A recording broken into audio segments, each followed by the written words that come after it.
चलिए बात करते हैं हम ऐसे अपराध के विषय में जिसमें केवल प्रयत्न करने पर ही अपराध हो जाता है, कोशिश करना ही अपराध होता है। जैसे एक उदाहरण के रूप में समझते हैं हम कि का व्यक्ति जो है या की जेब में हाथ डालता है और ये हाथ डालने पर उसके जेब में का के जेब में किसी प्रकार से कुछ प्राप्त नहीं करता, कुछ नहीं मिलता। इसके बाद भी का जो है या के जेब में हाथ डालने का अपराध करता है, चोरी करने का अपराध करता है, यह माना जाता है, यह प्रयत्न कहलाता है।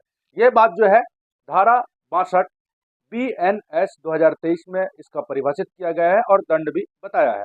जैसे कि कोई आजीवन कारावास या अन्य कारावास से दंडनीय अपराधों को करने का प्रयत्न करता है, वह दंड का भागी होता है।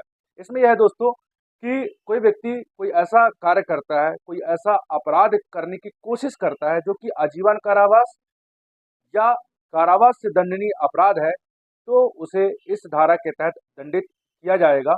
इसमें से एक चीज़ यह है कि ऐसा कोई अपराध कारित किए जाने का प्रयत्न करेगा और ऐसे प्रयत्न में अपराध करने की दशा में कोई कार्य करेगा, जहाँ की ऐसे प्रयत्न के लिए दंड के लिए कोई अधिकतम या अव्यक्त उपबंध इस संहिता द्वारा नहीं किया गया है, वहाँ उस अपराध के लिए उपबंधित किसी भी भांति के कारावास उस अवधि के लिए जो यथास्थिति आजीवन कारावास से आधे तक की या उस अपराध के लिए उपबंधित दीर्घतम अवधि के आधे तक की हो सकेगी। कहने का तात्पर्य यह है कि यदि कोई प्रयत्न करता है और प्रयत्न करने पर उस अपराध के जो दंड है, उस दंड का आधे दंड से उसे दंडित किया जाएगा, यह स्पष्ट कर देता है।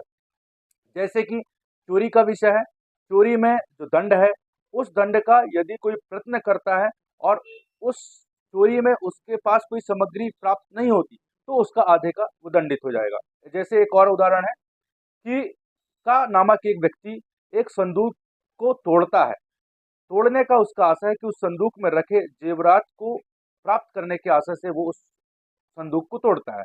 लेकिन संदूक को तोड़ने पर उसके पास किसी भी प्रकार से आभूषण उस संदूक पे प्राप्त नहीं होते, नहीं मिलते, तो भी वह चोरी का अपराध करता है और उसे दंडित किया जाएगा। तो ध्यान रहिए, अपराध का प्रयत्न करना भी अपराध है।